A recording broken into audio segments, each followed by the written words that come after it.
दोस्तों, डॉक्टर संजीव कुमार का अनुस्वार मंच से नमस्कार और आपका अभिनंदन। आज हमारे साथ एक वरिष्ठ रंगकर्मी, लेखक, निर्देशक, पत्रकार और कवि आलोक शुक्ला जी उपस्थित हैं। इनका इनका रंगमंची अनुभव भी सराहनीय है, उल्लेखनीय है और साथ में इन्होंने पुस्तक भी लिखी, 3 पुस्तकें लिखी हैं। आप रीवा के निवासी हैं और संस्कृति मंत्रालय ने इनको लोक रंगमंच पर सीनियर फेलोशिप अवार्ड भी दिया है। तो आज इनसे हम इनके लेखन पर और इनके रंगमंची जीवन के बारे में कुछ बातें करेंगे और ज्ञान प्राप्त करेंगे। स्वागत है आलोक शुक्ला जी। आलोक बहुत बहुत शुक्ला जी, धन्यवाद। आपका स्वागत है। और हमें हर्ष है कि आज हम एक ऐसे व्यक्ति से मिल रहे हैं जो साहित्य के साथ साथ रंगमंच और फिल्मों से भी जुड़ा हुआ है। तो वो साहित्य के फिल्मीकरण या फिल्मों के साहित्यीकरण के बारे में भी अपने विचार दे सकता है। तो पहला पहले सवाल आलोक मैं जी आप। सबसे पहले अनुस्वार मंच और डॉक्टर संजीव कुमार जी, आपका वरिष्ठ साहित्यकार है, हमारे हम तो बच्चे हैं आपके सामने, तो आपका मैं बहुत बहुत आभार अभिनंदन करता हूँ कि आपने इस मंच के योग्य मुझे समझा। तो और दर्शकों का जो मुझे अभी देख रहे हैं या बाद में देखेंगे उनका बहुत बहुत आभारी हूँ। जी, आदेश करें। मैं ये जानना चाहता था कि रंगमंच पहले शुरू हुआ या लेखन कार्य। अब रंगमंच ही माना जाएगा, हालांकि सबसे पहले मैंने एक कविता लिखी थी 1985 में, क्योंकि जी। पिताजी जो मार्तंड स्कूल रीवा में इंचार्ज प्रिंसिपल करके रिटायर हुए, अब नहीं है वो, तो वो कविताओं का शौक था उन्हें, पढ़ते थे, तो उनके साथ मैं भी थोड़ा पढ़ता था, उन्होंने मुझे मोड़ा उसकी तरफ। और एक कविता लिखी, बस उसके बाद भूल गया मैं, और बहुत ज्यादा उसमें इंटरेस्ट नहीं दिया। फिर इस लेकिन पर क्या नाटक की कविता सबसे उपलब्ध है वो? नहीं, वो कविता मुझे भूल गई। वो एकदम से बिल्कुल, वो पहले कोई बात। मतलब बस यूं ही मजाक में लिखा था और बस हो गया खत्म। कोई बात। लेकिन उसके बाद फिर मुझे जो मजा आया, आनंद आया, वो थिएटर में आया। तो सबसे पहले 1986 में मैंने वहाँ सैयद अहमद जब्बार जैदी है रीवा में, और पहले रंगमंच के निर्देशक हैं, तो उनके साथ मैंने नाटक की शुरुआत की। और बस उसके बाद से फिर सफर ये का आगाज हो गया। जी। तो लेखन कार्य में निरंतरता कब से प्रारंभ हुई? उसके बाद फिर आकाशवाणी रीवा से संबद्ध हो गया, तो वहाँ युवा, पहले युवा वाणी, फिर काव्य सौरभ में, तो कविताएं लिखते थे, तो वो प्रसारित होती थी, और उसमें कई कभी 65 रुपए मिला करते थे, पहले 75 मिलने लगे, तो वो मतलब एक युवा उत्साही होता है उसको, अगर वो 50-60 रुपए उस समय जो 85 में जो है, तो 90 के दशक में मिलते थे, तो बड़ा अच्छा लगता था कि अरे वाह, इतने रुपए उससे मिल भी गए। उससे भी अच्छा लगता है आकाशवाणी से मेरी कविताएं आकाशवाणी से कविता आ रही है, तो वो दोस्तों को बड़ा सुनाने में। बहुत अच्छा अनुभव था। तो फिर कविताएं लिखने लगे, जो ज्यादा प्रसारित होने लगे उसको ज्यादा लिखने लगे। तो कविताएं खूब लिखी। फिर नाटक कर ही रहे थे मंच पे, तो रेडियो नाटक लिखने लग गए। तो रेडियो नाटक में उस समय कभी 700, 800, 900, फिर 1200, 1250 तक, मतलब इस तरीके से मिलने लगे, तो लगा कि ये तो बड़ी अच्छी चीज है। और बस लिखना कब आया कैसे है ये तो नहीं बता सकता हूँ, बस ये कि लिखने लग गया। और फिर कविताएं लिखी, फिर रेडियो नाटक लिखे, फिर मंच नाटक लिखे, फिर मतलब वो लिखते रहे, मतलब सिलसिला रंगमंच बढ़ता गया। सिलसिला बना रहा, ये ऐसा है। बताइए कि आकाशवाणी से जो पहली कविता आपकी प्रसारित हुई, क्या उसे याद कर सकते हो? बिल्कुल बिल्कुल नहीं। अच्छा, याद कोई करने की कोई कोशिश भी कर। कविता आप पढ़ के सुनाएंगे? उस समय एक बहुत मशहूर हुई थी कविता मेरी, जो मैं शुरुआत की कुछ एक पंक्तियां बता देता हूँ। हाँ हाँ। पूरा मैं ओपन करूंगा बीच में, तो बताऊंगा, मैं खोलने की कोशिश कर रहा था, हुआ नहीं, कि जो निज है उसको कैसे समझाऊं, और अगर निज है तो क्यों समझाऊं। जो निज है उसको कैसे समझाऊं, और अगर निज है तो क्यों समझाऊं। ये दो पंक्तियां मुझे याद हैं। इसके आगे ये है कि नियत की यात्रा करते हुए नियत में ही जिया जाएगा। सच ये है कि कुछ भी अगल बगल करते हुए सीधे ही चला जाएगा। इस तरह से एक कविता है। बहुत मैं अच्छा। उसको, हाँ, तो आप में धन्यवाद। तो वो कवित्व कवित्व शक्ति है। आशीर्वाद है आपका। तो कविता का कोई संकलन छपा आपका? छपने के लिए कवर पेज बन गया है एक प्रकाशन से, और वो अगले महीने या बस। अगले हफ्ते अफसोस की खबर करके है। मैं उसमें से कोशिश करता हूँ, अगर ओपन हो गया इसमें से मैं आपको बताता हूँ इसमें से। हम्म, इसकी मैं एक मतलब कि कविता सुनाऊं जो कि नाटक की, मतलब मैं एक्चुअली अपने नाटक लिखता हूँ तो नाटक में मैं ही कविताएं और हाँ। गजल लिखता हूँ, मुझे ठीक। कुछ दूसरे का बहुत ज्यादा नहीं ही यूज करता। जी जी। तो उसी की है जो संग्रह में भी संकलित है कि कहाँ गए ख्वाब उसके बस देखता ही रह जाता है, एक मकाम जिंदगी में ऐसा भी आता है। कहाँ गए ख्वाब उसके बस देखता ही रह जाता है, एक मकाम जिंदगी में ऐसा भी आता है, नाम किस्मत का देकर आदमी सबको सब न मिल पाने की सजा पाता है। नाम किस्मत का देकर आदमी सबको सब न मिल पाने की सजा पाता है। कितने नाते रिश्तों में यहाँ बटा आदमी, कितने नाते रिश्तों में यहाँ बटा आदमी, है नहीं कोई ऐसा जिसे अपना कहा जाता है नहीं कोई ऐसा जिसे अपना कहा जाता है। आस की डोर से बंधी सांस चलती रही, आस की डोर से बंधी सांस चलती रही, गर रोया रोया आस का जख्म बना जाता है। किस्सा न था हकीकत जिंदगी की, किस्सा न था हकीकत जिंदगी की, जिसे हरफों में पिघला कर कहा जाता है। कहाँ गए ख्वाब उसके बस देखता ही रह जाता है, एक मकाम जिंदगी में ऐसा भी आता है। बहुत सुंदर। जी धन्यवाद। ये ओल्ड कपल के ऊपर था, तो उसी कंटेंट से मिलता हुआ जो है, हाँ। तो उसमें लिखा हुआ था, तो वो उस पर बना, और उसको मैंने लिखा कि चलो ठीक है। इस तरीके से कविताएं बीच में लिखते हुए और करते हुए उसको मैंने बनाया, और मेरे ख्याल से उसमें 250 या 300 कविताएं होंगी अच्छा। एक साथ में। हाँ, एक साथ में काफी मोटा संकलन आएगा वो। और उसको कोशिश किया है कि अब देखिए कब वो आ जाए। उसके अलावा नाटकों का लेखन तो चल ही रहा है। वो भी आपके यहाँ से अतिशीघ्र मेरे ख्याल से मैं आपको पांडुलिपि दे सकूंगा, ऐसी मैं सोचता हूँ। एक एक नाटक। धन्यवाद। हम ये जानना चाहेंगे कि रंगमंच में नाटकों की स्क्रिप्टिंग करना, संवाद लिखना, इसके अलावा और कौन कौन से काम आपके द्वारा हुए? मैंने इसके लिए मधुसूदन गुप्ता जी हैं, दूरदर्शन में प्रोग्राम है, काव्य कुमार जी ने किया था बातें फिल्मों की। उसको मैंने कम से कम 70-80 एपिसोड लिखे होंगे। 2-3 साल तक लगातार मैंने लिखा है उसको दूरदर्शन के लिए। डॉक्यूमेंट्री कई सारी लिखी हैं, कुछ 1-2 शॉर्ट फिल्में बनाई हैं मैंने। और एक यहाँ प्रोडक्शन हाउस है प्रसेनजीत दे का, उसके लिए मैंने लगभग 50-60 डॉक्यूमेंट्रीज लिखी है, शूट की है, डायरेक्ट किए हैं। लगभग पूरे देश में ट्रेवल शो वगैरह लिखे हैं। अगेंस्ट डे मीडिया है, ट्रेवल ट्रेंड चैनल में आता था। तो ये मतलब सब कहाँ है? ये सब ये अब कर चुका हूँ यहाँ। अब ट्रेवल ट्रेंड चैनल एक आया करता था, उसमें बहुत सारी डॉक्यूमेंट्री मेरी ट्रेवलॉग जो है तो वो बने।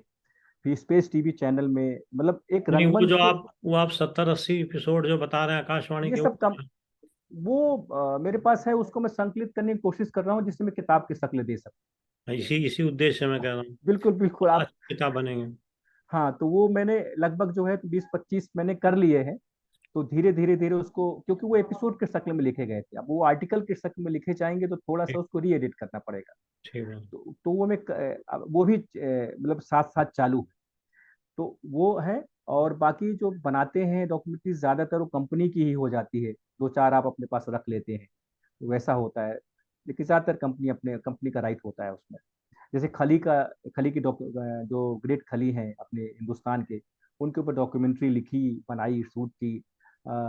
जालंधर गया, 2-3 दिन उनके साथ रहा मैं। तो इस तरीके से बहुत सारे लोगों के ऊपर मैंने काम किया। ये डॉक्यूमेंट्री का कास्टिंग क्या आता है रफली? रफली जो उसकी कास्टिंग होती है, देखिए अमूमन जो देते हैं मार्केट में वो 5 लाख के आसपास देते हैं, जो बजट होता है। कास्टिंग कितनी आते हैं? कॉस्टिंग उसकी 2.5 लाख तक आ जाती है, आ ही जाती है। और लेकिन आपकी प्रोडक्शन वैल्यू है, कितना प्रोडक्शन रिच है, कितने बाइट्स हैं, कहाँ का क्या लोकेशंस है आपकी, क्या कैमरा यूज कर रहे हैं, वो सारी चीजें उसमें मैटर करती हैं, तब बजट उसमें निर्धारित होता है। तो अमूमन। मेरे लिए एक डॉक्यूमेंट्री बनाओ। हाँ, तो उसके लिए भी अलग से चर्चा की जाएगी, और चर्चा की जाएगी और उसमें बनाई जाएगी। तो उसमें सारी पहले स्क्रिप्टिंग होगी, क्या बाइट होगी, ठीक बात किसकी है। बाइट होगी, तो तो वो बनाई जाएगी। उस पर काम शुरू किया जाए। बिल्कुल बिल्कुल बिल्कुल किया जाएगा सर, आदेश करेंगे, बिल्कुल करेंगे। आपके अनुभव का फायदा उठाता हूँ। नहीं बिल्कुल, बस मेरा सौभाग्य है। पत्रकार लिखा आपने, पत्रकारिता में किस जगह संबंध रहे हैं आप? रंगमंच के बाद दूसरा अगर कोई मतलब कि हुआ तो पत्रकारिता ही रही, जिससे मैंने आत्मोपार्जन किया। रंगमंच से तो ये है कि उतना आत्मोपार्जन हो नहीं पाता। तो अब ये हुआ कि आत्मोपार्जन कहाँ से किया जाए, तो फिर प्रिंट मीडिया में लिखना शुरू किया। वहाँ 91 में थिएटर टाइम्स, एक थिएटर का ही पेपर आता था, इलाहाबाद से ज्ञानेश कमल थे, उनका एक पेपर था, तो उसमें पाक्षिक था, उसमें लिखने लगा। फिर लोकल जो पेपर थे, डेली पेपर थे, वहाँ फ्रीलांसिंग करने लगा। तो वहाँ तो कुछ बहुत ज़्यादा खास बना नहीं। लेकिन फिर बॉम्बे जब गया तो वहाँ मैं मैगजीन्स वगैरह में, किंग स्टार फिल्म मैगजीन है, जगत पहलवी न्यूज़पेपर था, वहाँ मैंने काम किया। पेड वर्कर के रूप में काम किया। मैं पार्ट टाइम करता था, जिससे कि मेरा काम चलता रहे। और उसके बाद फिर न्यूज़ चैनल में, प्रोग्रामिंग चैनल में जुड़ गया, स्पेस टीवी चैनल में बॉम्बे हेड हुआ। वहाँ बॉम्बे में 2 ढाई साल रहा उसमें मैं। फिर दिल्ली आया तो न्यूज़ चैनल में करने लगा। तो वो 90 के दशक के आसपास ही जो मेरी पूरी जर्नी, मतलब कि 85 86 से शुरू हुई है। उसके बाद 90 और 80 के दशक में जो है, तो पूरा रंगमंच और जर्नलिज्म पूरा आपस में ही मिला जुला रहा। तो उसमें मैं दोनों ही काम करता रहा। आपका दिल्ली और मुंबई में क्या भिन्नता दिखाई पड़ती बॉम्बे बड़ा भागता हुआ शहर है, और लोगों के पास समय नहीं होता, मैक्सिमम समय नहीं होता, या दे नहीं रहे होते। दोनों ही चीज़ें आपको अपने अनुभव से आप समझ में आएंगी, क्या वो समय दे नहीं रहे या समय है नहीं लोगों के पास। तो उस तरीके से बतियाने का और काम करने का जो अवसर है, वो बड़ी तेज गति से मिलता है। अगर आप उस गति से मैच कर गए तो आप आगे चले जाएंगे, और मैच नहीं कर पाए तो पीछे रह जाएंगे। हैं? तो अ, दिल्ली में कम से कम थोड़ा सा ठहराव है, बड़े आराम से काम हम होते हैं, काम करते हैं लोग आराम से, कोई हबड़ तबड़ नहीं होती फिल्मों मैक्सिमम। का काम तो लिमिटेड है दिल्ली में। नहीं, आजकल काफी काम होने लगा है। और बॉम्बे के कई सारे प्रोडक्शन, कई सारी फिल्में जो है यहाँ शूट होती हैं, या फिर भोपाल में हो रही होती हैं, या यूपी बनारस में हो रही होती है। तो मतलब सेंटर बढ़ गए। अब भोपाल भी एक जो है छोटी फिल्म सिटी हो गई, वहाँ लगातार वेब सीरीज और फिल्में शूट हो रही होती हैं। और प्रकाश झा तो ज़्यादातर वहीं करते हैं। गुल्लक आपका बहुत बड़ा हिट सीरियल है, वो भोपाल में होता है। और यहाँ भी बहुत सारे वेब सीरीज यहाँ हो रही हैं, फिल्में भी होती हैं, वो पता नहीं चलता। लेकिन हाँ, ऑनलाइन जो हैं, वो प्रोड्यूसर्स हैं, वो यहाँ शूट करते हैं। और बहुत सारी फिल्में जो दिल्ली का देते हैं, वो दिल्ली में ही शूट होती है। तो लेकिन हाँ, उस तरीके से गति नहीं है, किनारे शूट करके चले जाते हैं, ऐसा होता है। तो है, यहाँ भी गतिविधियां चल रही एक अगर स्टूडियो बनाना चाहे छोटा सा, मिनी, हैं। किस तरीके का स्टूडियो, मतलब कि शूटिंग फ्लोर हो? साक्षात्कार वगैरह के लिए? तो वो तो क्रोमा स्टूडियो बनता है, या रियल स्टूडियो, दो तरह के स्टूडियो होते हैं। तो क्रोमा स्टूडियो बनाएंगे कि रियल स्टूडियो बनाएंगे, ये दो अलग अलग चीजें हैं। क्रोमा में ये है कि पीछे आप कुछ भी दिखा सकते हैं, ग्रीन या ब्लू क्रोमा, जो भी आप कहेंगे कि एक पीछे से एक आपका ब्लू और या ग्रीन पर्दा आपने डाल दिया, और आगे अपना टेबल कुर्सी वगैरह रख दिया। और अगर आपका रियल है तो फिर पर्दा नहीं लगेगा, बाकायदा पीछे कुछ सीनरी वगैरह, कुछ थोड़ा सा डेकोरेट करना पड़ेगा। और आगे वही टेबल कुर्सी पर रख के, और आपको एक्चुअली 3 कैमरा सेटअप होना चाहिए अगर इंटरव्यू का होता है, रिकॉर्ड हम्म। करते हैं आप। एक्चुअली 3 कैमरा सेटअप होता है अच्छा। जब इंटरव्यू रिकॉर्ड करते हैं। अगर एक, डायमेंशनल। हाँ, एक एक क्लोज लगेगा इंटरव्यू करने वाले का, एक गेस्ट का लगेगा, और एक मास्टर लगेगा सामने से दोनों का आ सके। तो 3 कैमरे लगते हैं, अगर इंटरव्यू बाकायदा अच्छी तरीके से शूट करना होता है तो। और उसमें मिक्सर भी लगेगा, कॉर्डलेस माइक भी लगेंगे। की कॉस्ट क्या आती है अप्रोक्सीमेटली? कॉस्ट ये है कि आप कहाँ करना चाहते हैं। कैमरे आप खरीद के रखेंगे तो फिर तो उसको फिर लाखों का बजट जाए। कैमरा आपसे अलग खरीद के रखना पड़ेगा। सेटअप तो आपको 50 60 1 लाख रुपए बन जाएगा, कोई बड़ी चीज नहीं है वो। लेकिन फिर कैमरे रखेंगे तो फिर आपको 7 8 10 लाख का बजट चला जाएगा। या फिर कैमरे जब इंटरव्यू करना हो तो आप रेंट ले लीजिए। जैसे रेंट पे कैसे मिलते हैं? रेंट पे मिल जाते हैं 10,000 के आसपास, 5,000 के आसपास। 3 कैमरे हैं तो 20,000 के आसपास आ जाएंगे, आपका सारा सेटअप आ जाएगा 15 20 हजार में। एक इंटरव्यू साथ का मिला सेट के? आप सब कुछ मिलके 20,000 के आसपास आ जाता है मोस्टली। उसमें भी थोड़ा सा होता है, खींचतान होती है, लेकिन अमूमन जो है कैमरा जिस तरीके से लेंगे, कैमरा आपका 5D लेंगे या अगर और ज़्यादा लेंगे तो वो आगे पीछे होता है, लेकिन हाँ 17 से 20,000 22,000 में आपका एक दिन के इंटरव्यू का आपका पूरा सेटअप आ जाएगा। अच्छा, वैसा है। आप ऑफिस आओगे तब डिस्कस करेंगे, बिल्कुल बिल्कुल बिल्कुल। आपको जगह भी दिखाएंगे। नहीं बिल्कुल बिल्कुल, मैं उस वक्त दिखाएंगे तो उस वक्त फिर किसी को मुझे लाना पड़ेगा जिससे कि वो और अ, जब आप आइएगा तो किसी के साथ आ जाएंगे। तो एक हैं मेरे मित्रवर हैं, तो उनको बता देंगे कि ऐसा है, तो वो उस हिसाब से आप खरीदना चाहते हैं तो कैमरे खरीदने का भी बता देंगे, वो एग्जैक्ट चीजें बता देंगे। और वो अगर हायर करना चाहते हैं तो वो मंथली भी दे सकते हैं कैमरा। दोनों चीजें ऐसे व्यक्ति को लेकर आएंगे जो आपका ठीक है, सारा कुछ क्लियर हो जाएगा वैसा। ठीक है। हम्म, और हमें कुछ, खैर हम आगे हम्म, चल, हम्म। डायरेक्शन के क्षेत्र में आपका पदार्पण कब हुआ और कौन कौन से नाटक या फिल्में आपने डायरेक्ट? देखिए फिल्म तो मतलब कि फिल्मों में मैं असिस्टेंट के रूप में रहा, खुद डायरेक्ट नहीं किया इंडिविजुअली इंडिपेंडेंटली, लेकिन हाँ डायरेक्शन में जो है तो एक, लेकिन हालांकि फिल्म रिलीज भी नहीं हुई इसलिए उसमें जो है तो कोई बहुत बड़ा अर्थ नहीं बचा, लेकिन हाँ अनुभव के रूप में जो है फिल्मों में असिस्ट किया मैंने, और सीरियल में भी असिस्ट किया। अ, जैसे जो बड़ी चीज, ये बासु चटर्जी जी को मैंने एक नया सवेरा दूरदर्शन का सीरियल था उसमें एक्ट भी किया, तो उन्होंने मुझे डायरेक्शन में भी बोला कि आप मेरे साथ डायरेक्ट भी करिए, आप नाटक लिखते हैं करते हैं तो हिंदी डायरेक्ट डायलॉग की जरूरत पड़ती है तो वो करिए। बाद में चीप एटी का सफर 6 एपिसोड थे उनके, उसमें पूरा मैंने बाकायदा जो है असिस्ट किया उनको। और वहां से मतलब मैंने बासु चटर्जी बहुत लीजेंड डायरेक्टर हैं, उनसे बहुत सीखा मैंने डायरेक्शन में, उसमें कोई दो राय नहीं है। टेकिंग मैंने बेसिकली एक सरल जो इजी टेकिंग होती है वो उनसे ही सीखा मैं। और उसके बाद फिर दूरदर्शन का एक एक्टिंग टैलेंट हंट था, कलाकार, तो उसमें भी लगभग जो है तो मेरा बहुत, मैं क्रिएटिव हेड था उसका, क्रिएटिव डायरेक्टर था, तो हाँ, काफी सारा मेरा हाथ था उसमें डायरेक्शन में। और उसके बाद अमोल पालेकर साहब जो बहुत बड़े वेल नोन एक्टर हैं, वो डायरेक्टर भी हैं। उनके उनके साथ चीफ असिस्टेंट डायरेक्टर के रूप में कोलकाता गया, कृष्ण उनका सीरियल दूरदर्शन में आता था, उसको मैंने असिस्ट किया। तो इस तरह से डायरेक्शन की भी जो है तो ये मानना चाहिए कि 2001 के बाद से जो है मैं 96 97 में 90 हाँ 97 96 में गया मैं बॉम्बे। और उसके बाद फिर 2000 के बाद जो है थोड़ा सा डायरेक्शन का जो है मतलब अपनी तरफ से ही चीजें आती रही, मुझे कुछ बोलने की जरूरत नहीं पड़ती रही, मुझे करना है। अमोल दा का खुद फोन आया, उनकी वाइफ थी संध्या गोखले, कि आप हम करेंगे क्या, क्योंकि वो मेरे साथ जज थे वहाँ कलाकार सीरियल में। तो मैंने कहा ठीक है करेंगे, बेशक करेंगे। वासुदा ने खुद अप्रोच किया कि करेंगे क्या, मतलब मेरा बहुत सौभाग्य है कि काम करते करते लोगों को लगता था कि नहीं इसको डायरेक्शन में दे सकते हैं। अ, पता नहीं क्या बात थी, उनको ऐसा लगता था, मुझे मालूम नहीं। लेकिन एक्टिंग में कर रहा होता था, लेकिन डायरेक्शन के लिए मुझे बोलते थे कि डायरेक्ट भी कर लो आप। तो फिर वो असिस्टेंट में घुस गए, फिर करते रहे इस तरीके से। और फिर इंडिपेंडेंटली जो है तो ट्रैवल शो बहुत डायरेक्ट किए हैं, डॉक्यूमेंट्री बहुत डायरेक्ट किए हैं, उसमें काफी सारी की है, मतलब ट्रैवल शो बहुत। एक, अगर कोई अच्छा प्रोड्यूसर डायरेक्टर मिल जाए हम्म, तो हमारे जो प्रबंध काव्य हैं हम्म, उनके ऊपर भी अच्छी सीरियल्स बनाए जा सकते हैं, जी, क्योंकि हैं तो सारे कैरेक्टर बेस्ड।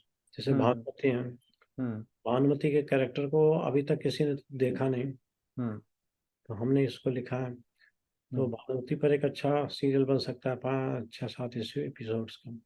नहीं ठीक है, मैं उनको मिलवाऊंगा आपको, जाहिद अहमद शाह हैं, जाहिद शाह हैं, और तो वो। उसकी स्क्रिप्टिंग करके मैं हम्म, पूरा गाइड कर दूं, और स्क्रिप्टिंग करके हम्म। ऐसा सोचा जा सकता है तो कोई प्रोड्यूसर नहीं डायरेक्टर ठीक, मिले।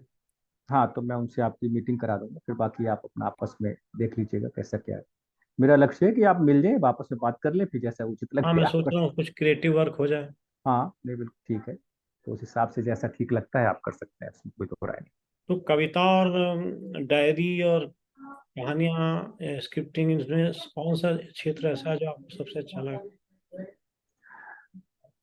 मुझे मतलब कोई ऐसा नहीं लगा कि ये बहुत ज्यादा अच्छा है या कम अच्छा है, ऐसा कभी हुआ नहीं मेरे साथ।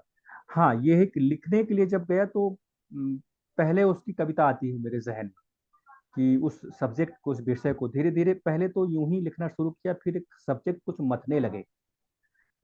सोशल कॉज में ज़्यादा लिखना मुझे अच्छा लगता है, क्योंकि सोशल कॉज मुझे बहुत मतते हैं अंदर से कहीं, कि क्या उसके लिए मैं क्या व्यक्ति के रूप में क्या कर सकता हूँ। तो सबसे पहले मुझे उसकी जो सरल और सहज रूप आता है वो कविता आती है। तो उसमें फिर लगता है कि शायद शायद कविता में मैं इसको कविता से कुछ ज़्यादा इसमें कुछ कर सकता हूँ या बातें कर सकता हूँ। तो उसकी फिर वो लघु कथा या फिर कोई और उससे बड़ी कहानी, और फिर लगता है कि नहीं, इसको मैं नाट्य रूप में भी लिखूं। तो वो प्रोसेस है कि कविता से शुरू होकर वो नाटक तक पहुंचता है। पहुंचता है। इसके बीच में कहानी है, और मैं नहीं डिसाइड कर रहा होता हूँ, वो सब्जेक्ट अपने आप मुझे गाइड कर रहा होता है कि इस पर अब ये लिखा जा सकता है या इस पर ये लिखा जाना चाहिए। तो मैं अपने को नहीं समझता हूँ बड़ा कि मैं बोलूँ कि नहीं कि इस पर ये लिखना चाहिए, नहीं, वो सब्जेक्ट ही गाइड कर रहा होता है। मेरी कोई बहुत बड़ी भूमिका नहीं होती है, विषय मुझे खुद निर्देश देता है कि इस पर ऐसा लिखा जाना चाहिए, इस पर लिख सकते हैं, तो वो लिखता चला जाता हूँ। आपने हमारी किताब खामोशी की चीखें पढ़ा है? मुझे मतलब इतना याद नहीं, मैंने थोड़ा सा एक दो कुछ चीजें, मतलब ये है कि कश्मीर, मैंने, कश्मीर पढ़ा है? हाँ, एक दो कविताएं मैंने उसमें पढ़ी हुई हैं। उस समय आप ही ऑफिस में बैठा हुआ था उस वक्त, लेकिन बहुत संदर्भ याद नहीं मुझे। कश्मीर फाइल्स जो फिल्म आई थी, हाँ जी, हाँ जी। उससे बेहतर दृष्टांत है मेरे इसमें। हम्म। तो उस पर कुछ बनाया जा सकता है, जैसे रैना जी ने का जो उन्होंने किया हुआ है, वेदनाथ रैना जी ने भी लिखा हुआ है उस पर काफी कुछ, वो कश्मीर के ही है। तो उस पर जैसे उन्होंने ऑडियो बुक वगैरह या नाटक वगैरह भी लिखा हुआ है उनका। तो इस तरीके से इस पर भी उस दिशा में, उस डायरेक्शन में कुछ किया जा सकता है। बैठते हैं एक दिन, है ना? बिल्कुल बिल्कुल बिल्कुल खैर, बिल्कुल। सामाजिक सरोकारों की बात जो आपने करी, जी। तो सामाजिक सरोकारों में किस प्रकार के विषय आपको ज्यादा आकर्षित करते हैं? समाज का जो अन्याय है, जो शोषण है, वो बहुत मुझे अंदर से खलता है। अ, कुछ ज्यादा ज्यादा ही खल जाए, कुछ चीजें बहुत ज्यादा परेशान करती हैं मुझे। तो कहीं भी अगर अन्याय हो रहा है तो उसके उसके खिलाफ मैं जमीन जमीन पर उतर कर और बंदूक लेके तो नहीं चल सकता मैं, एक सामाजिक प्राणी के नाते। लेकिन मेरे हाथ में बंदूक के रूप में एक कलम दी है ऊपर वाले ने, ईश्वर की कृपा से। तो उससे मैं उस अन्याय के प्रति अपना आक्रोश जाहिर करने की कोशिश करता हूँ, और बस वही जो है तो लिखता हूँ। तो मुझे बुजुर्गों की जो दशा है समाज में बहुत तकलीफ देती है। जो नारी की जो दशा है, महिलाओं की जो दशा है, वो बहुत तकलीफ देती है। उस पर मैंने नाटक लिखा भी है, सोलो भी लिखा है, और फुल लेंथ भी लिखा हुआ है।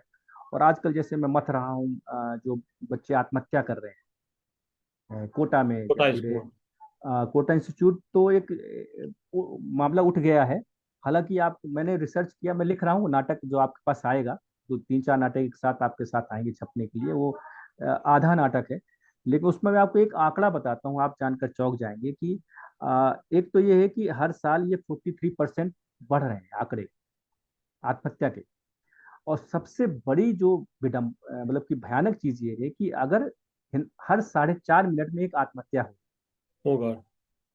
और उससे उलट आप मतलब उसका पूरा आंकड़ा जानेंगे आप, कि अगर साल में मतलब कि रोज रोज अगर 100 हत्याएं हो रही, तो 400 आत्महत्याएं हो। ये आंकड़ा तकलीफ देता है। मतलब जब मैंने पढ़ा, तो मुझे लगा कि मैं क्या कर सकता हूँ, उसके लिए क्या कर सकता हूँ। जबरदस्त। कि जब अब 100 हत्याएं हो रही हैं उस रोज डेली, ये आंकड़ा है, और 2021 का है, 23 का नहीं। तो 100 हत्याएं अगर हो रही हैं, तो उसके उलट 400 आत्महत्याएं हो रही हैं डेली, रोज। कोई गरीबी से, कोई शिक्षा से। छात्रों ने सिर्फ एक साल में 13,000 आत्महत्याएं की, सिर्फ ओ भाई। 13,000, 13,500 छात्राओं ने किया है। लेकिन इसके अलावा गरीबों ने, मजदूरों ने, रिश्तेदारों ने, क्या मतलब कि कितनी आत्महत्याएं हो रही हैं हमारे आसपास, हमको मतलब ये हत्या से ज्यादा बड़ा मुद्दा है आत्महत्या, ठीक बात है। जब 400 रोज हो रही है। और इसी पर मैं मत रहा हूँ, मुझे मीडियम नाटक मैंने डिसाइड कर लिया है, उस पर मैं लिख रहा हूँ। लेकिन वही है कि वो फिर एकदम से वो उलझ जाता हूँ, तो बहुत ज्यादा वो उसको कर नहीं पा, लेकिन हाँ, वो लेखन प्रोसेस में है। और उस पर मैं मैं एक लिख रहा हूँ। छोटा सा सजेशन मैं दूंगा, पता नहीं कितना ये यूजफुल होगा। जी जी। उसमें मैं सजेशन ये दूंगा कि न्यायालयों द्वारा जो विलम्ब होता है न्याय में, उसमें भी लोग सुसाइड करते हैं। उस एस्पेक्ट को भी शामिल किया जाए। ठीक है, उसको मैं उसमें एक लाइन ही तो डालनी है उस उसमें मुद्दे में अगर कि आपको कोई सहायता की जरूरत हो या इंफॉर्मेशन। न्याय के लिए दर दर भटकते हुए लोग भी अपनी जीवन लीला समाप्त कर देते हैं। तो ये एक लाइन उसमें मैं ऐड कर दूंगा। उसमें अभी पूरा नहीं हुआ नाटक, लेकिन ये है कि वो इस तरह से मुझे चीजें मतने लगती हैं, तो फिर वो लगता है कि इसको कुछ और एक करना वो चाहिए। कि जब न्याय न्याय इतने विलंब से होता है कि आदमी का जीवन समाप्त हो जाता है। हाँ। टाइम एज में आदमी मुकदमे में फंस गया, नहीं, बिल्कुल बिल्कुल, पता धन्यवाद। चला उसका पूरा जीवन जेल के अंदर ही गुजर गया, बिल्कुल। और बाद में पता चला कि वो अक्यूज नहीं निकला। बहुत बहुत समस्याएं, तो आत्महत्याएं मतलब बहुत तकलीफ। पूरे दुनिया में 7 लाख आत्महत्याएं हो रही हैं साल भर। 7 लाख लोग आत्महत्या कर रहे हैं, विदेशों में भी कर रहे हैं, तो मेरी ऐसा नहीं। मेरी एक नई पुस्तक है नक्सलवाद पर। जी जी जी। जैसे वो कश्मीर पे थी वैसी नक्सलवाद पर है। हम्म। तो उस पे भी मैं काम कर रहा हूँ कि अच्छा। नक्सली क्षेत्रों में जो घटनाएं होती हैं, हाँ जी, हाँ जी। घटनाओं के पीछे पुलिस और प्रशासन ज्यादा जिम्मेदार है बजाय इसके कि हम्म वो, हम्म नक्सली। हम्म। देखिए कंप्लीट होती तो देता हूँ आपको। बिल्कुल बिल्कुल बिल्कुल। तो बीच में आपको मेरा अगर संग्रह निकल आए आजकल इसमें। नाटकों के लिखने में उन लोगों की उतनी रुचि नहीं है जितनी कि अम, व्यंग और कविताएं लिखने में लोगों की। आप क्या समझते हैं इस बारे में? सरल है ना सर, कविताएं लिखना बड़ा सरल है, कम समय लेता है। तो मैं इसमें आपत्ति नहीं है, अगर उससे अगर सब्जेक्ट आपका खत्म हो जाता है, आप उससे अपनी बात को, भावनाओं को व्यक्त कर देते हैं, तो आप कर सकते हैं उसमें। लेकिन वो बहुत सहज और सरल है, उसमें आपको बहुत मेहनत, मुझे मेरी नज़र में कविता में बहुत मेहनत नहीं करनी पड़ती। आपका सहज और सरल माध्यम है आपको अपनी बात कहने का, उसके लिए बहुत आडंबर नहीं चाहिए। फिर जैसे ही आप बढ़ते हैं, व्यंग व्यंग लेकिन सब नहीं लिख सकते। व्यंग एक कठिन है, मैं नहीं मानता हूँ व्यंग हर आदमी लिख सकता। कविता तो ये है कि कहीं ना कहीं हर व्यक्ति लिख लेता है, अच्छी या बुरी हो सकती है, लेकिन कविता का माध्यम ऐसा है कि हर व्यक्ति अपने आप को संप्रेषित कर सकता है। तो एक कविता। फिल्मों फिल्मों की स्क्रिप्ट और हम्म फिल्मों के गीत, इनमें हम्म। साहित्यिकता का पुट कहाँ तक देखते हैं आप? पहले तो होता था। पहले तो लोग पहले जो आजकल हमें पहले के जो गाने हैं क्यों याद है, पहले के गाने क्यों याद है, इसके सवाल के जवाब में यही कि पहले साहित्य का पुट भी होता था। अब आज के गीतों में बाजारूपन ज्यादा है। तो अब बाजारूपन तो हम आप याद नहीं रखेंगे, चाहे नया बच्चा हो चाहे पुराना हो, लेकिन ये है कि उसके लिए जरूरत क्या है, वो कुछ अच्छा सुने। हम पुराने गाने अच्छे आज भी सुनना पसंद करते हैं, क्योंकि उसमें साहित्य भी है।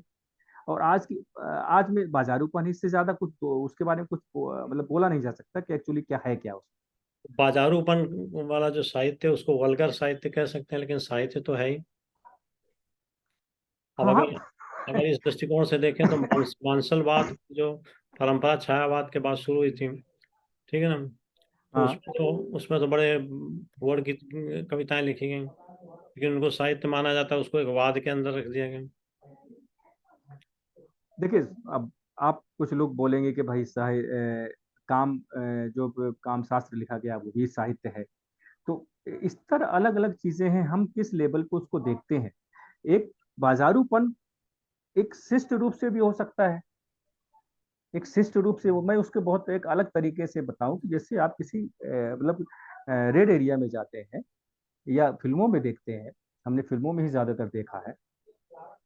तो वहाँ रास्ते में कोई जो है, तो जो भी होती हैं वो कपड़े पहनकर ही होती हैं, उनके इशारे अश्लील होते हैं। एक वो साहित्य, वो इस तरीके ढका छुपा साहित्य भी अश्लील हो सकता है अपने लिखने में। और एक ये है कि नंगा पुंगा, आप अंदर कमरे चलेंगे तो नंगा पुंगा हो गया। चलिए फिल्मों बाजार को छोड़ वो दें। बाजारूपन अलग है, उसको अलग कर लेते हैं। ठीक वो बात, मेरे ख्याल से हमारे उसमें नहीं नहीं आना चाहिए। है। चलिए फिल्मों को छोड़ देते हैं, रंगमंच का साहित्य तो साहित्य है, रंगमंच का रंगमंच को साहित्य। देखो बढ़ता नहीं है। हाँ, ये बड़ी विडंबना है कि रंगमंच को साहित्य नहीं माना जाता, जबकि रंगमंच से बड़ा साहित्य कुछ हो नहीं सकता। रंगमंच का साहित्य संप्रेषित करता है विषय को। लिखित साहित्य की जगह दृश्य साहित्य जो है, वो ज्यादा दृश्य कार्य दृश्य करता काव्य बोलते हैं इसको, काव्य मतलब कि लिखा हुआ जो कहानी है, उसको कविता की शक्ल में लोगों के सामने प्रस्तुत की जाए, वो काव्य हो गया। तो दृश्य काव्य ही बोलते हैं, दृश्य कहानी नहीं बोलते, दृश्य नाटक नहीं बोलते। नाटक को जो चाक्षुष साधन है उसको दृश्य काव्य बोलते हैं, इसका कोई अर्थ है। तो यानी कि जो पहले क्योंकि पहले पद्य में लिखा जाता था, इंद्र सभा जो पहला जो लिखा गया वो पहले जितने भी लिखे गए गद्य में नहीं होते थे, नाटक हमारे पद्य में होते थे। कविता गे शैली में होते थे, गाने वाली उसमें शैली में होते थे। पारसी थिएटर जो था शुरुआत में, ये जो भी था बड़ा तुक वाले डायलॉग होते थे, अतुकांत नहीं होते थे। जो डायलॉग होते थे वो भी तुक में होते थे, एक कविता और गीत की शक्ल में होते थे। और गायन आना बहुत जरूरी होता था एक्टर को। तो उसलिए दृश्य काव्य कहा गया। हम आप गद्य काव्य आज भी नहीं कहते। तो तभी तो। वो है अपनी जगह है। और नाटक बहुत बड़ा साहित्य है, दृश्य का साहित्य है, दृश्य साहित्य, इसमें कोई दो राय नहीं। जी, तो मुझे तो लगता है उसे भी साहित्य में शामिल किया जाना चाहिए। बिल्कुल शामिल अच्छा, करना चाहिए, तीसरा विधा है। तीसरा चरण आता है हम्म, कवि सम्मेलनों का। जी। ये मंची कविता जो है ना, इसके बारे में आपके क्या विचार है, ये कहाँ तक साहित्य माना जा सकता मंची कविताएं जो दर्शकों को मतलब आनंदित करें, जो कवि वही कवि है, उसमें साहित्य की हो भी सकता है, नहीं भी हो सकता है। उसको हम खारिज भी नहीं कर सकते कि अब नीरज कुमार जी को हम खारिज कर दें तो फिर गलत हो जाएगा। तो ऐसा नहीं है कि वो खारिज किया जा सके। लेकिन हाँ, मंच की कविता अ, बहुत ज्यादा साहित्य के परिप्रेक्ष्य में उच्च श्रेणी पर नहीं बैठती है। लिखा हुआ जो साहित्य है उसमें मंच की कविताओं को, जैसे कि हरिवंश राय बच्चन जी मंच के कवि थे, ठीक है। तो साहित्य में क्या बहुत बड़ा स्थान उनका, मंच कवि थे। मतलब ये कहे जाए और भी जो कवि थे, तो मंच कवि को कभी भी साहित्य की श्रेणी में, उच्च साहित्य की श्रेणी में बहुत बड़ा स्थान नहीं दिया गया। ये फैक्ट है, ये सत्य है। तो लोगों को मनोरंजन करने के लिए हम जो बोलते हैं थोड़ा सा, वो साहित्य की श्रेणी में आना थोड़ा सा लाना भी थोड़ा कठिन है। और बड़ा मुश्किल से काम है। और हर आदमी वो मंच की कविता लिख ले, ये भी मुश्किल काम है। है। मतलब लेखन एक कार्य जो चल रहा है उसमें आजकल ऐसा मैं लगता है जैसे लेखन विस्फोट हो गया। तो वही मैं इसको उसी और थोड़ा इसी आपकी बात को, इस बात को मैं आगे बढ़ाऊं कि जैसे एक व्यावसायिक जो सफल जो आपकी फिल्में होती है, ठीक है, और एक फिल्में होती हैं जो एक आर्ट और अच्छी फिल्में होती हैं, वो चलती भी है। तो अब जैसे कि उसमें चेतन भगत की जो फिल्में बनी, टू स्टेट्स हैं, साहित्य की श्रेणी में रखी जा सकती हैं।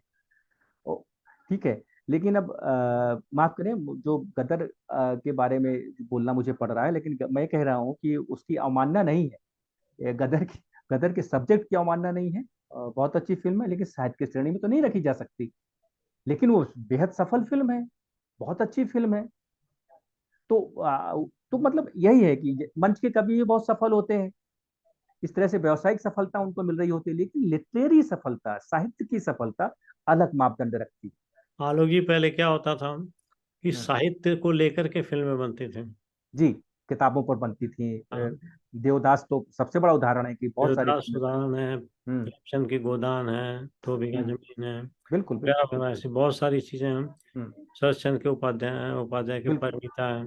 हाँ हाँ ये बिल्कुल। सब इनके ऊपर फिल्में बनाई गई। लेकिन हम्म। आजकल स्क्रिप्टिंग का काम या फिल्म के डायलॉग लिखने का काम एक मैकेनिकल तरीके से किया जाने लगा, अच्छा, आर्टिफिशियल इंटेलिजेंस का प्रयोग होने लगा। ये तो क्या लगता है इन सब चीज़ों से लेखन की जो रचना धर्मिता है उस पर प्रभाव पड़ेगा? मैं तो एआई को बिल्कुल नाकारा चीज समझता हूँ आज के दिन। मुझे बिल्कुल ही पसंद नहीं है ये आर्टिफिशियल, इसलिए इंटेलिजेंस जो है वो हमको बर्बाद करने के लिए आई, साहित्य को बर्बाद करने के लिए आई, मेरी नजर में। ये हम ये मानव संसाधन को बर्बाद करने के लिए चीज है। ये उपयोग को उपयोग के हद तक लेना चाहिए, ठीक है। उसको जो है तो मेरी नजर में एआई को मैं सर्वथा अनुचित चीज मानता हूँ, मेरी नजर में। आप कहीं किसी हद तक उसका उपयोग कर लें, लेकिन उसको साहित्य के सृजन के लिए रखें और उस पर फिल्में और सीरियल नाटक कहानी लिखने लग जाए, तो फिर व्यक्ति व्यक्ति की अपनी गुरुता कहाँ गई भाई? व्यक्ति का अपना लेखन, उसका साहित्य कहाँ गया फिर? उसका चिंतन कहाँ गया?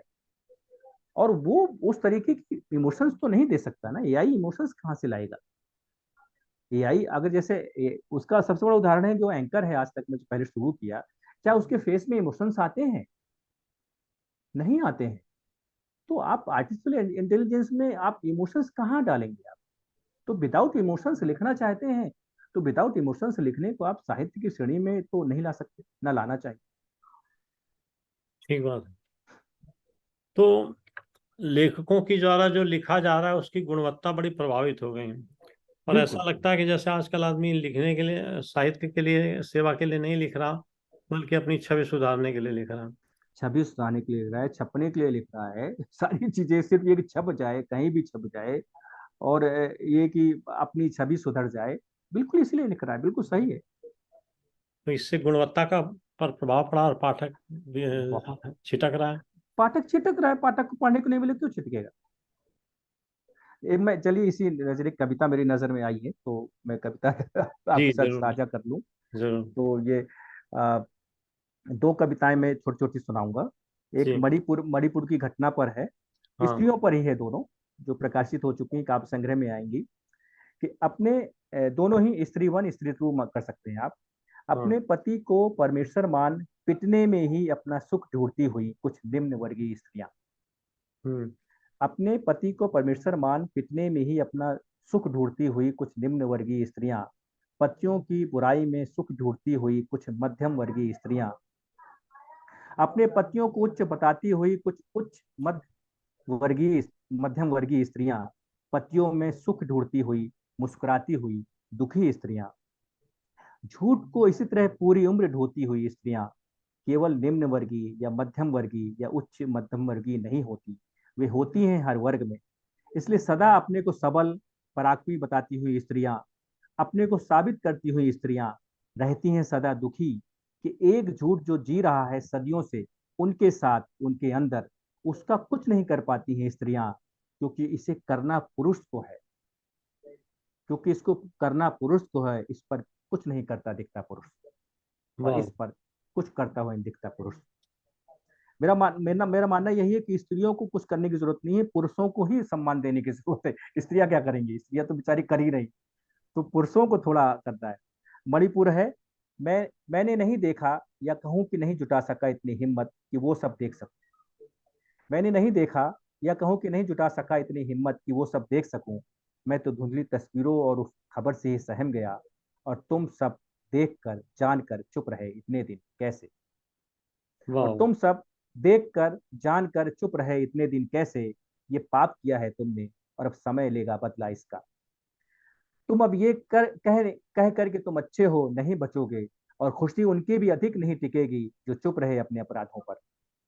और खुशी उनकी भी अधिक नहीं टिकेगी जो चुप रहे अपने अपराधों पर, कि बेटियां हर जगह बेटियां ही होती हैं, दलित हिंदू मुस्लिम मैती या कुकी नहीं होती है, ना होती किसी एक प्रदेश या देश की, वो पूरी दुनिया की होती है। दुनिया के लुटने में तुम खामोश रहे कि तो सोचो तो फिर कहाँ बचोगे। इस दुनिया के लुटने में तुम खामोश रहे तो सोचो तुम फिर कहाँ बचोगे। हाँ बात है। सब अपनी अपनी घटनाओं पर चुप्पी साधे हैं। इसका सेकंड छोटा सा पार्ट है। सब अपनी अपनी घटनाओं पर चुप्पी साधे हैं, दूजी घटनाओं पर चिल्लाते चिल्लाते हो रहे आधे हैं। ये ये वोट का चौसर सबके अपने अपने पासे हैं। ये वोट का चौसर सबके अपने अपने पासे हैं। कर रहे जो द्रौपदी का चीरहरण, वे सब उनके ही प्यादे हैं। कहने को व्यवस्था उनके अपने कांधे हैं, पर हमारे आपके लिए उसके पास महज कांटे हैं। वाह वाह। हमारे आपके लिए महज उसके पास कांटे हैं। जी धन्यवाद। वही मुझे और नजर में आई तो मैंने बता दूं आपको। एक चार लाइन मैं भी आपको सुना देता हूँ। अरे स्वागत है सर। इस प्रकार है। मन के सूनेपन में कोई साथ नहीं। हाँ। मन के सूनेपन में कोई साथ नहीं, अपने हाथों में अपना ही हाथ नहीं। स्वयं पर क्या? नियंत्रण नहीं। हम्म। दुनियादारी में कितना ही खोया मन, जाग रहा अनचाहे फिर भी सोया मन। हम्म। दुनिया भर से मिलना जुलना याद रहा, खुद से कभी मिला तो कितना रोया मन। खुद से कभी मिला तो कितना रोया मन। क्या बात, क्या बात, घटनाएं बहुत। कितनी, जीवन इवेंटफुल होता है, तो हम्म। घटनाएं कितनी ही, हम्म, पर इतिहास नहीं, कोई हिस्ट्री नहीं क्रिएट कर पाते। सही है। तो घटनाएं कितनी ही पर इतिहास नहीं, मन के सूनेपन में कोई साथ। हम्म। क्या बात। और आदेश करें आप। बस इसी के साथ विराम लिया जाए। जैसा आप बोले। और एक दिन भेंट की जाए। बिल्कुल, एक कुछ मिला मुझे।